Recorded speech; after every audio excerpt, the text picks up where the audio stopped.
What up, friends? I am Geoff Fienberg back here with you for another edition of PGA Tour picks for oddschecker.com/US. We have already put out some picks this week with a corresponding video. Go check that video in the OddsChecker feed or on this on the OddsChecker YouTube feed or in this OddsChecker webpage. Should be right there. If not, you're enjoying this one. I appreciate that. Before we move on, please like the video, sub to the OC feed, and leave a comment. Tell me who you think is going to win the Valspar Championship this week, as I am now looking at the right camera because I've rearranged my setup. I don't know if you can tell it's a sharper look.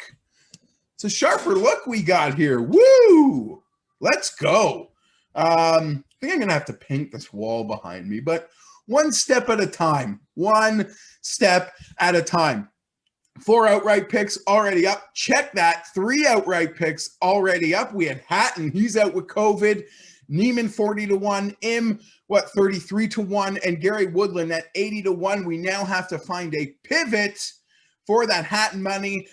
I don't know what went on in New Orleans. Was it some sort of mini super spreader event? Because a small handful of players who played in New Orleans are no longer playing this week at the Valspar. Unfortunate. Hopefully everybody can get well, get healthy quickly. And it would be a shame if Hatton is not prepared for a PGA Championship in just a few weeks' time. At a course that in our most recent trip there, despite Rory winning by a touchdown, was very kind to those feisty Euros that Hatton certainly fits that mold. So, yeah, I don't know. I thought Kiawah Island could potentially work for him. So hopefully he does get healthy. Obviously, I thought the Valspar would work for Hatton, and I'm quite let down that he's had to withdraw. So get well soon, Ty. And unfortunately, we're going to go, hopefully fortunately, but we're going to go from one guy who I've bet quite a bit in 2021 with little success in Ty Hatton, and we're going to pivot to another one who I've bet quite a bit in 2021 with little success. We've got 2 outright picks in that range here for you. Abraham Answer. I have decided I'm going to wager on Abe Answer. I believe his game suits this place perfectly. Straight, consistent off the tee, very accurate iron player, will hit those small greens. We need a bit of putt luck to go with it, but Abe Answer 30-1 is a bet I have made, as well as Jason Kokrak 35-1. That one is available on DraftKings using the OddsChecker grid. Kokrak, again, many of the similar skill sets in all the players that I am betting on this week. Incredibly accurate iron player, will find these small greens. I hope to not be out of position because scrambling here will lead to problems. But I think the winning score works for Kokrak. Kokrak had a very close run here a couple years ago where he was defeated by Paul Casey. And I tell you, Paul Casey wins this week, I'll be in a bad place. Because like I said yesterday, I'm one of those people. Bet Paul Casey at the Players. I thought the number was short. I still went there. Bet Paul Casey at the Masters. I thought that number was short. I still went there. Now we're at a course. Paul Casey, I'm seeing a 25-1 using that OddsChecker grid on points bet. Which seems like a more than fair number. It feels like he's being totally forgotten on. He's won 2 times in a row. It's a perfect course fit. The form remains strong, and I am not there on Paul Casey. It's almost like this blind belief that a guy's not going to win a tournament 3 times in a row. But anyway, I digress. I've picked guys who I believe do a lot of the very similar things that Corey Connors does, but a bigger price. Was tempted to play up for Patrick Reed, for Victor Hovland. Still a little crazy to me. They are essentially the same price as Corey Connors. No, I would not want to pick on Connors with like a Reed head-to-head because there's probably a better chance Connors finishes top 10 than Patrick Reed, but you couldn't convince me there's a better chance that Corey Connors wins over Patrick Reed. So in terms of the outright betting, Connors will win. It'll make me look like an idiot. It's going to be between Connors and Casey, certainly. Nonetheless, let's get our focus back. Answer, Kokrak, those are the out. That's the main outright card ads. So we have a 5-man card, and it's going to be Answer at 33-1. At 30-1, Im at 33, Kokrak at 35, Neiman at 40, Woodland at 80. Those are the outright bets for this week. I got a couple super bombs just super light sprinkles that I'll give you in a second. But before we get there, it's prop time, and we're going to keep it light on the props. Super light. Incredibly light. This one goes without saying. We're going Chris Kirk, top 10 and top 20. We're going to split that bet. Top 20 is plus 200. The top 10 is plus 500. Using the odds checker grid, I have found both of those numbers. We're going to split up that Chris Kirk wager. I think he's totally live to win this thing. In terms of the players that I am betting, Chris Kirk does a lot of those things, and he comes and he brings a bigger number to the table. So full marks to Chris Kirk. I fully expect him to do the Chris Kirkian things he's been doing all year. I, unfortunately, am unwilling to go there with the outright, but I love Chris Kirk, and I'd be thrilled to see it happen. On top of that, I am going with the Gim Reaper. Gim Reaper plus 400 for his top 20. My partner in crime, Pat Mayo, laid those Gim Reaper, Doug Gim. I'm calling him the Gim Reaper. I understand some of you might not even know who I'm talking about.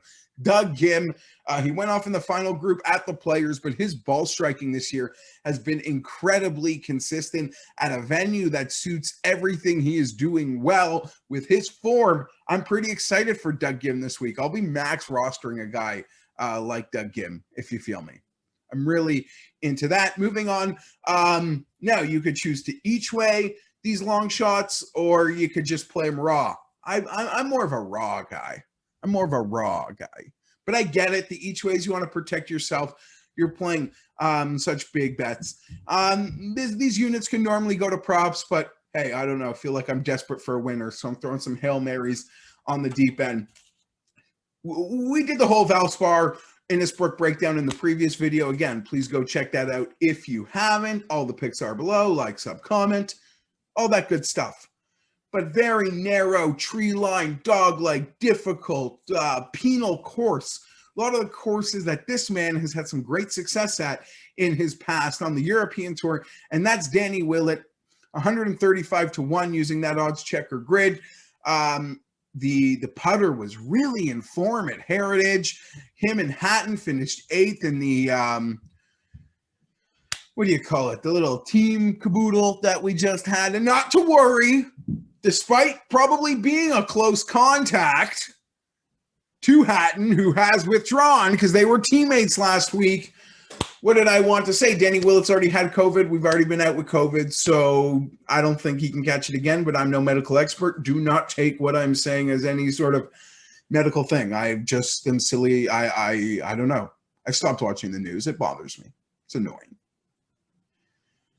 But I believe if you had it, at the moment, you can't catch it again. So Danny Willett is safe, and I think he's a prime position here on an event that's got a total Euro feel, this course and this winning score.